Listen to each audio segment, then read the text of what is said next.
What if I told you that the sister wife story you've been watching for over a decade is a lie? Not a small lie, not a little white lie to protect someone's feelings, but a grand, sweeping deception. A carefully constructed narrative designed by TLC to sell you a fantasy, while the raw, brutal reality was being systematically filmed, cataloged, and then buried. We've all felt it, haven't we? Those strange gaps in the timeline, the arguments that seem to come from nowhere, the emotional shifts that feel unearned. For years, we've been told it's just bad editing, but inside sources, production whispers, and a trail of digital breadcrumbs are now pointing to a far more shocking conclusion. There isn't just missing footage, there's a missing season. A whole collection of episodes, a complete narrative arc that was deemed too explosive, too damaging, and too real to ever see the light of day. This is the story of the lost season. Welcome to COCO Gossip. If you are ready to uncover the truth that has been hidden in plain sight, the secrets buried in the TLC vaults, then you need to be here with us. Hit that subscribe button right now.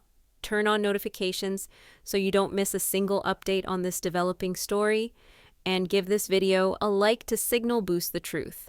This is the story TLC never wanted you to hear, and we're going to expose it piece by piece right here.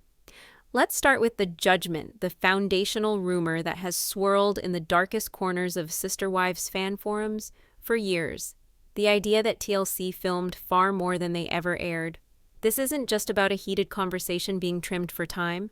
We're talking about entire story arcs, crucial confrontations, and foundational breakdowns being left on the cutting room floor. For years, this was dismissed as fan fantasy, the wishful thinking of viewers who wanted more drama. But the feeling persisted because the show itself felt incomplete. Think about it. How many times have we watched a new season premiere where the family's dynamics have inexplicably shifted? One season ends with a fragile truce, and the next begins with cold, silent hostility. Kody and one of his wives will be at a stalemate, and then, with no on-screen resolution, they're suddenly interacting as if weeks of tense negotiation have occurred off-camera. We, the audience, were just expected to accept it. We were expected to believe that the most pivotal moments in this family's slow-motion implosion just happened to occur when the cameras weren't rolling.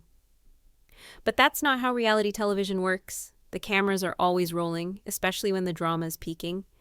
The truth is, those moments were likely filmed. The resolutions, the ultimatums, the real, gritty arguments, they exist.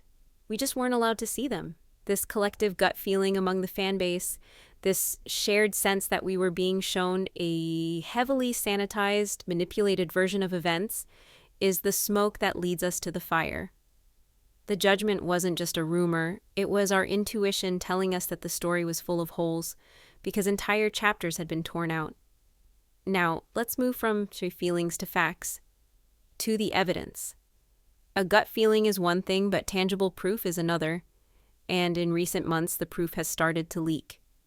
It began with whispers from disgruntled former crew members, people bound by ironclad NDAs who could only speak in hushed tones and anonymous online posts. They spoke of kill orders coming down from the network, directives to stop filming a particularly volatile fight or to scrub footage from the daily logs. One anonymous source, claiming to be a production assistant during seasons 14 and 15, described what they called the Flagstaff blackouts. These were days, sometimes a full week at a time, where the production schedule was active, the crew was on site, and filming was taking place, yet none of the footage ever made it into a single episode. The source described filming a multi-hour, all-adult sit-down at the Coyote Pass property that devolved into a screaming match between Kody, Robyn, and Janelle over the allocation of funds for building. According to this leak, Janelle accused Robyn of siphoning money from the family pot for her own lavish lifestyle, while her own kids were struggling. Kody allegedly exploded, not to defend Robyn, but to scream that as patriarch, the family pot was his pot, and he would decide who was worthy of drinking from it. This fight, a foundational moment that would explain so much of the subsequent tension, was filmed from multiple angles. It exists, yet it vanished. It was too real. It shattered the carefully crafted image of a quirky but united family. It exposed the raw, ugly financial machinery and Kody's tyrannical control. But the most damning evidence comes from something far more concrete than a crew member's testimony. leaked production schedules. A document, allegedly an internal slate for Season 16's post-production, surfaced on a Reddit subthread before being swiftly deleted, but not before screenshots were taken. This document listed episodes that were never aired. We saw Season 16, Episode 14, The Last Family Picnic. But this slate listed an Episode 15, titled Robyn's Ultimatum, an Episode 16, The Sun's Rebellion, and even an Episode 17, cryptically titled Coyote Pass, The Line in the Sand. These weren't just rough cuts, they were fully logged episodes with titles, slated for initial editing. What was in them? Robyn's Ultimatum allegedly contained the full, unedited confrontation where Robyn didn't just cry about Christine leaving, but laid down the law to Kody. If he didn't sever all meaningful ties with his other wives and dedicate himself fully to her and her children, she would take their kids and create a life where they felt emotionally safe, a coded threat Kody couldn't ignore. The Sun's Rebellion was said to be a brutal confrontation, not the watered-down version we saw, but a scene where Garrison and Gabriel confronted Kody at Robyn's house, with Kody ultimately telling them they were no longer his sons if they couldn't respect his authority and his real family, and the line in the sand.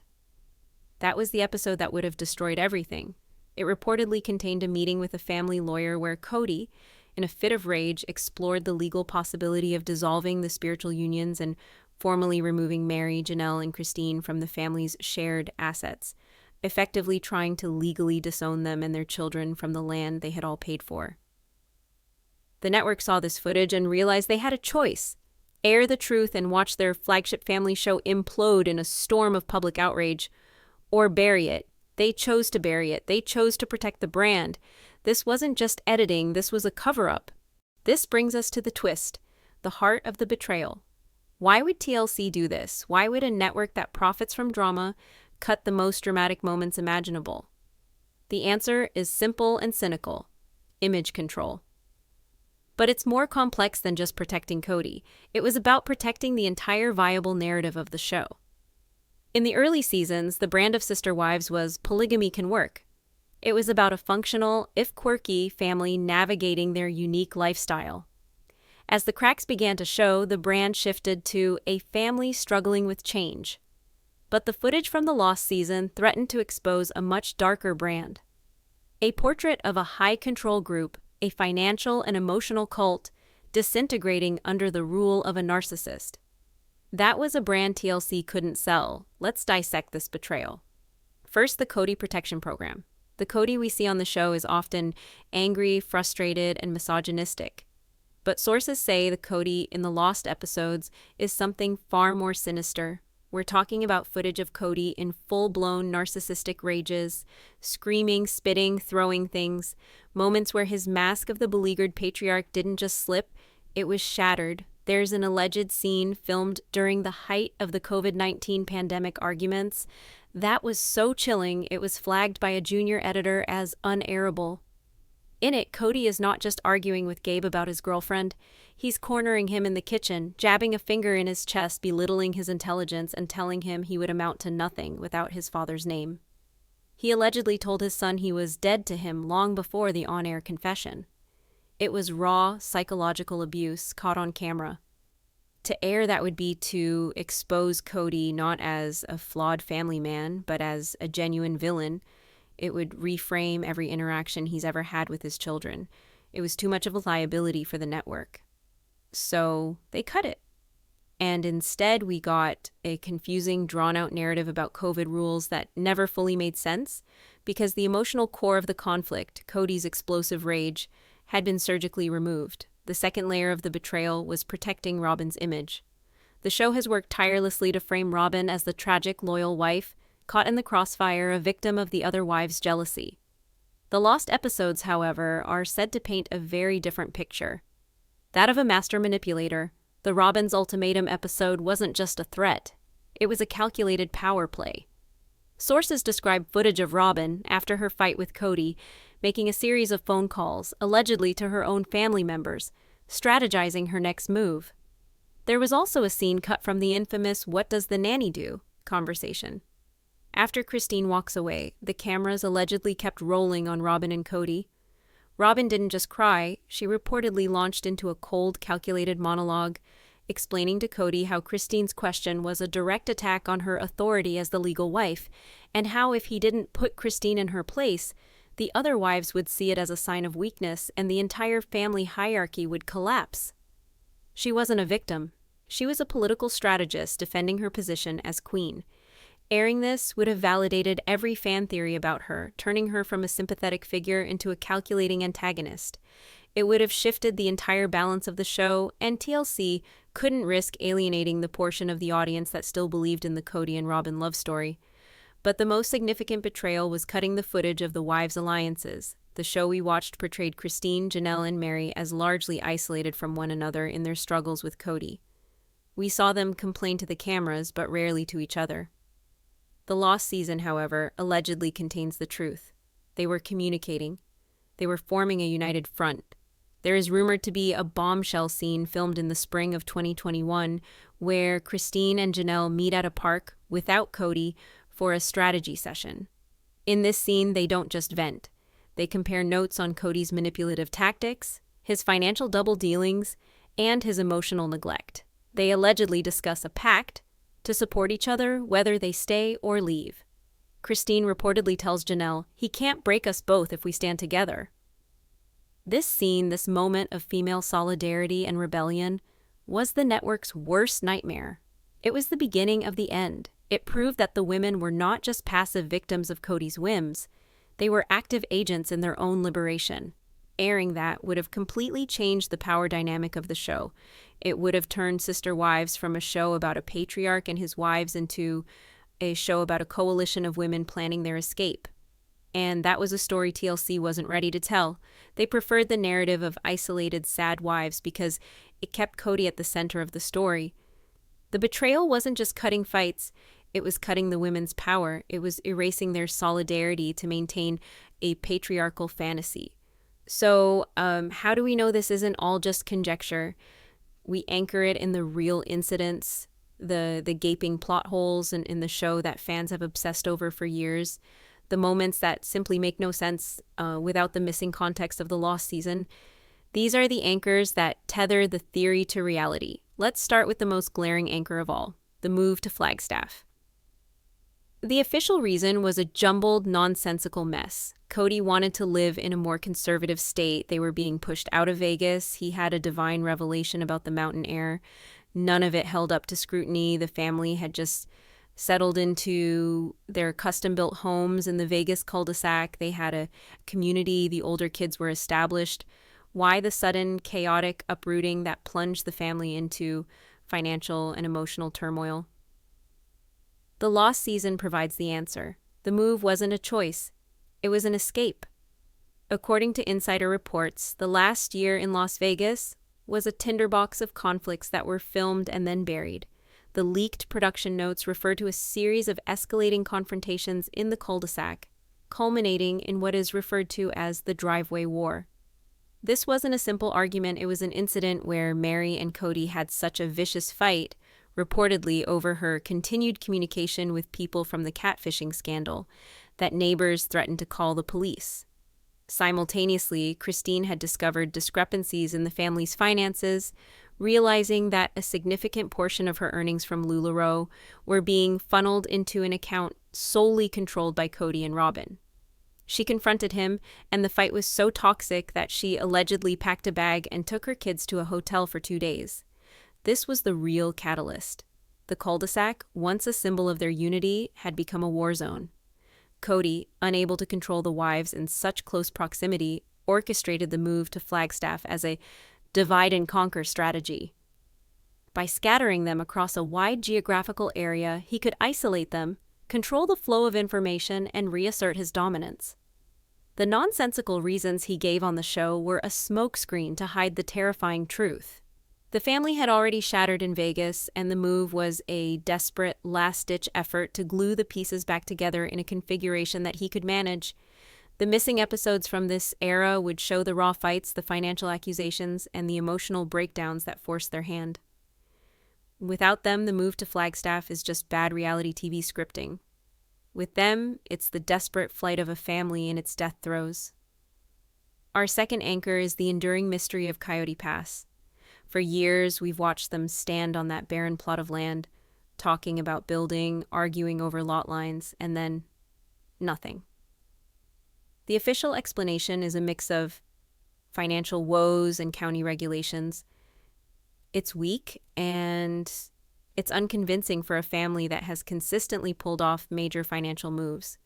The real incident anchor here is the sheer inexplicable paralysis. What could possibly be powerful enough to stop them from building their dream for half a decade? The theory of the lost season fills this void perfectly. The Coyote Pass, the line in the sand episode wasn't just about a legal meeting. It was the culmination of a property war that had been raging behind the scenes.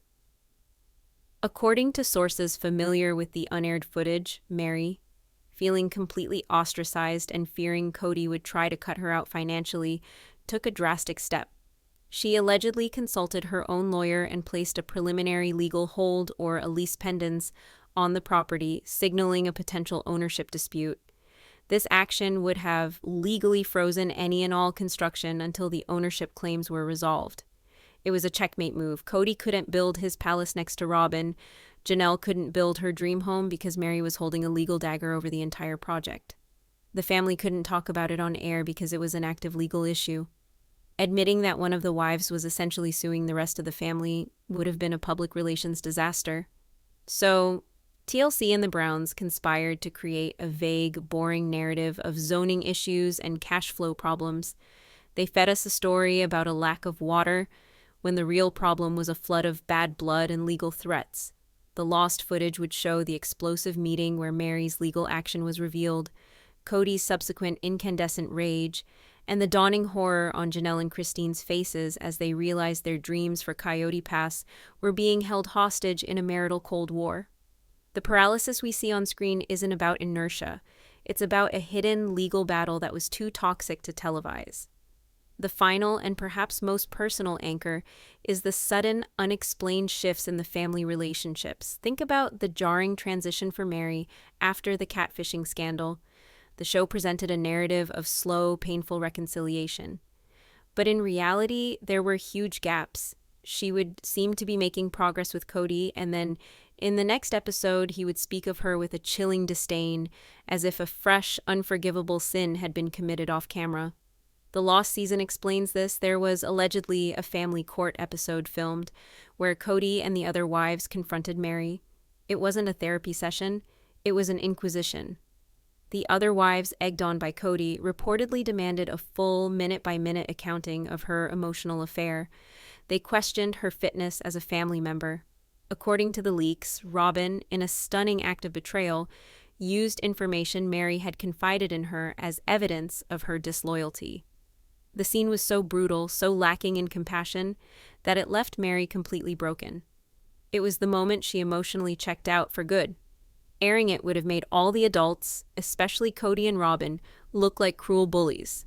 So it was cut, and we were left with a confusing, herky-jerky storyline that never honored the depth of Meri's trauma or the true reason for her permanent estrangement. The same pattern applies to Christine's departure. Her decision to leave, while built up, still felt like it exploded out of a specific final confrontation that we never fully saw. The Lost season contains that confrontation, the full, unedited fight about Isabel's surgery. We saw a sanitized version. The unaired footage is said to contain Christine screaming at Kody, accusing him of loving Robyn's children more than his own flesh and blood, a line so devastating it could never be walked back. She allegedly told him, "You are not a father to my children anymore. You are just their mother's ex-husband."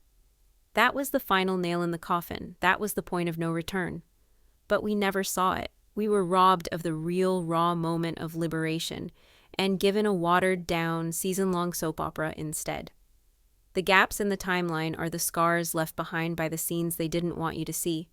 All of this evidence, all of these anchors, lead us to one terrifying theory. It's not just that TLC has some extra footage on a hard drive. The theory is that TLC maintains what is known internally as the archive, or more colloquially, the vault. This is not just a collection of deleted scenes, it is a curated library of the Brown family's darkest moments, a chronological record of their true implosion.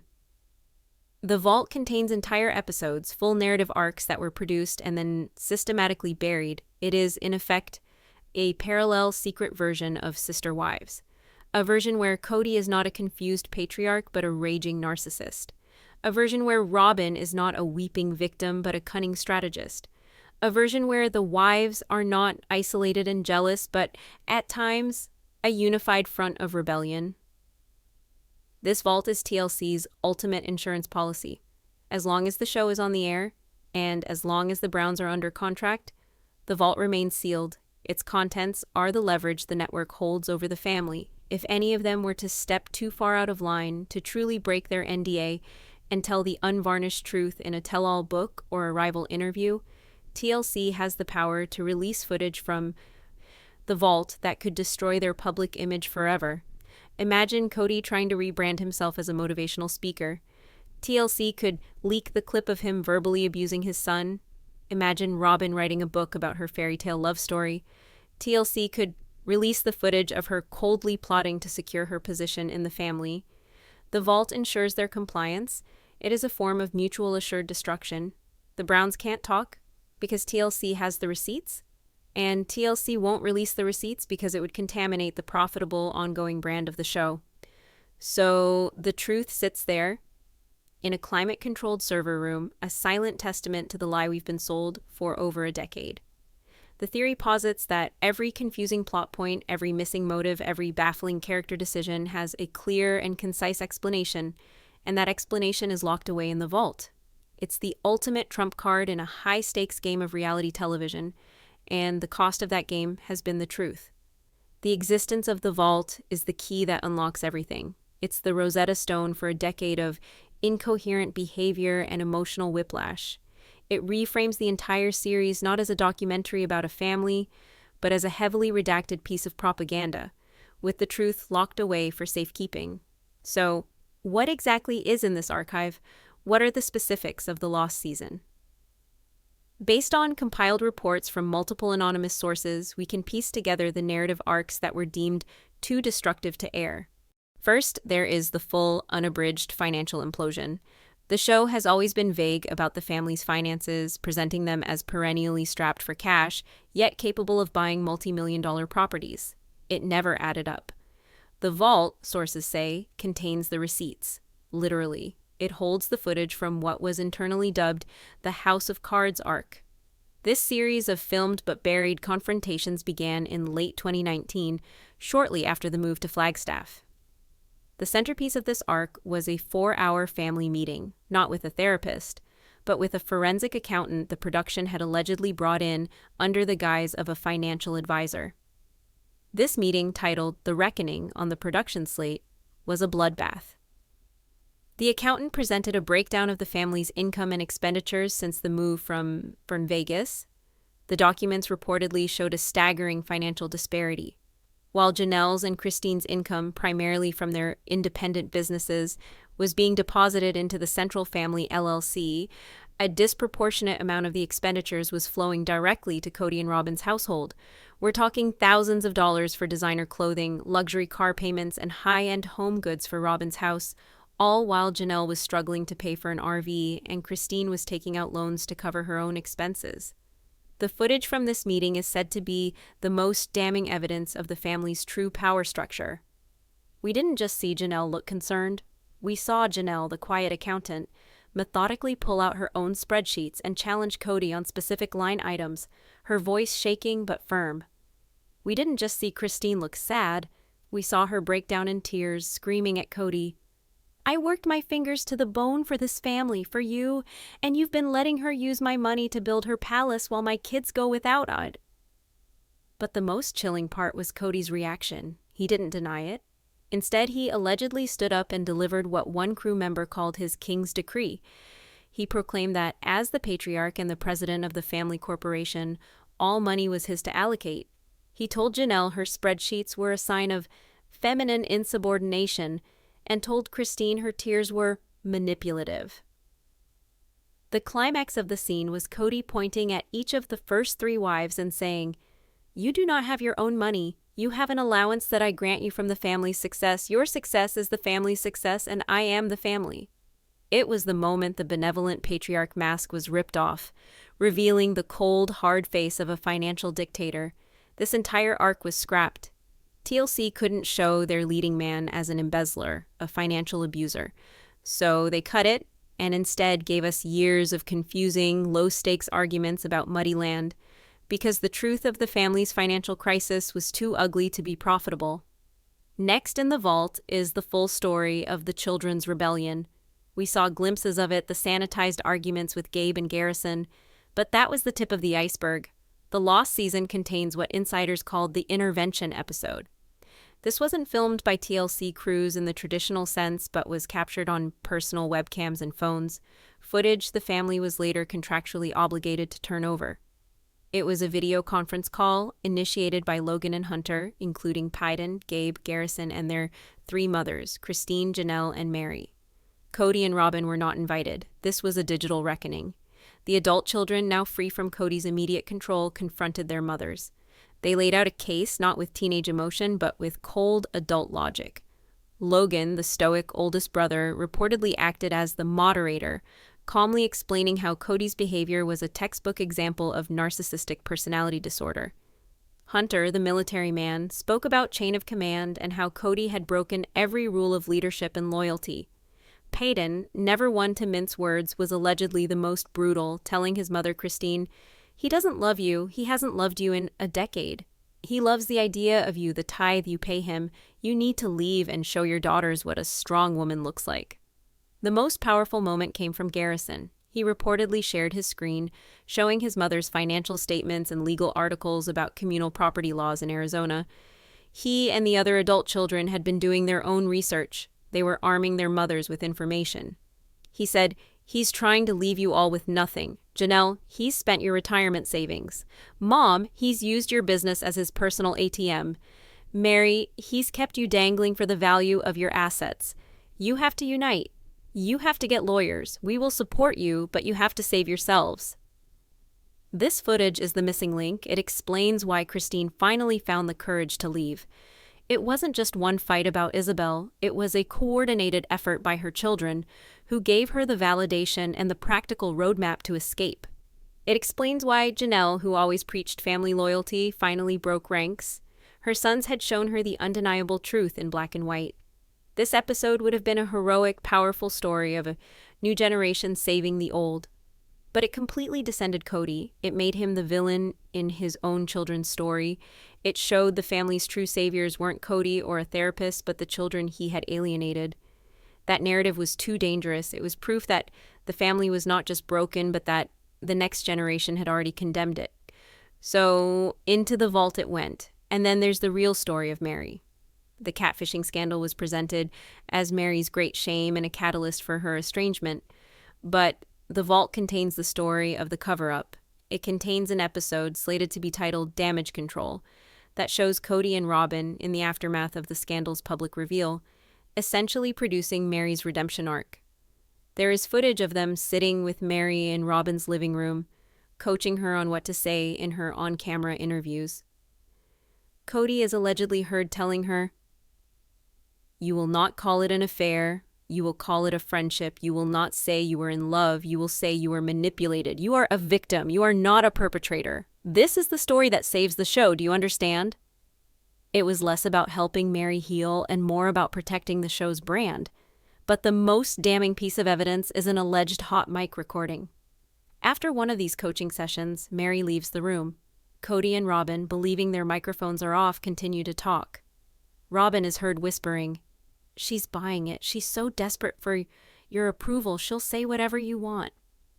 Kody's reply is bone-chilling. He reportedly says, "She has to buy it. If she doesn't, we're done. This is her penance. She will carry this shame for the rest of her life. I will never let her forget what she did to me, to my reputation."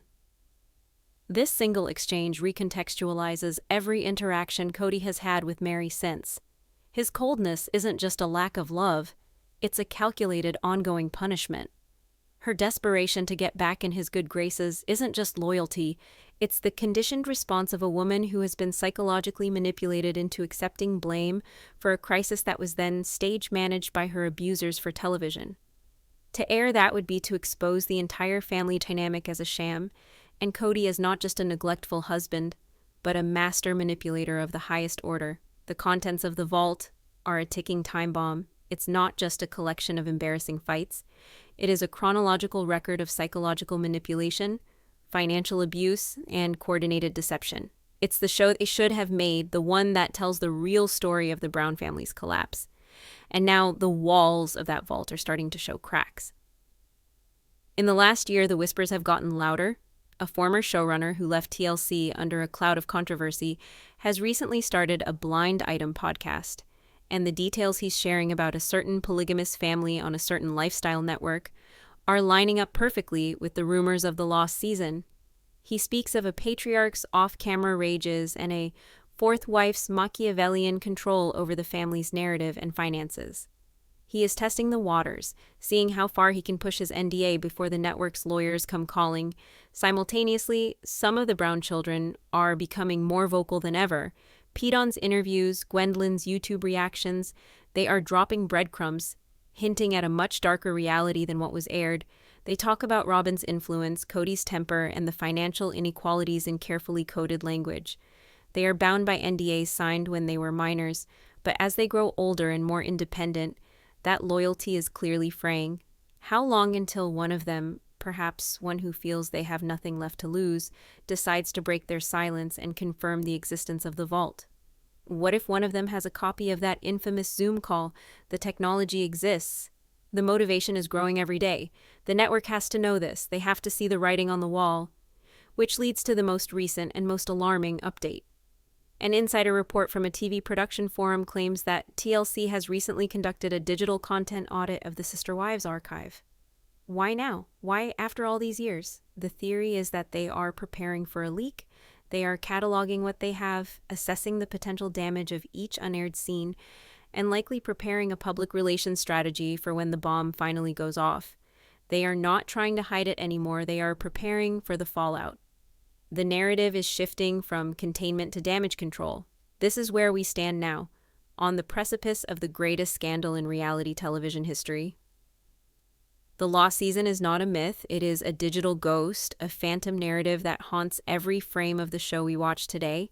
It is the truth waiting for a signal to emerge from the darkness. Its release would not just be embarrassing, it would be catastrophic. It would trigger lawsuits from the wives who were financially manipulated. It would cause a massive public backlash against TLC for perpetuating a fraudulent narrative and profiting from a family's hidden misery. It would permanently destroy the reputations of Kody and Robyn Brown, exposing them in a way that their own carefully curated confessionals never could. It would force a re-examination of the entire genre of reality TV. The pieces are all in place: the disgruntled crew, the rebellious children, the ever-present threat of a digital leak in an age where no secret is safe forever. The story of Sister Wives is not over. In fact, the most important chapter is the one that has yet to be read. The question is no longer if the vault will be opened, but when and by whom. The dam of secrets is cracking under the pressure of a decade of lies, and when it finally breaks, the flood of truth will sweep away everything we thought we knew about this family. If the lost season leaks, Sister Wives may never recover.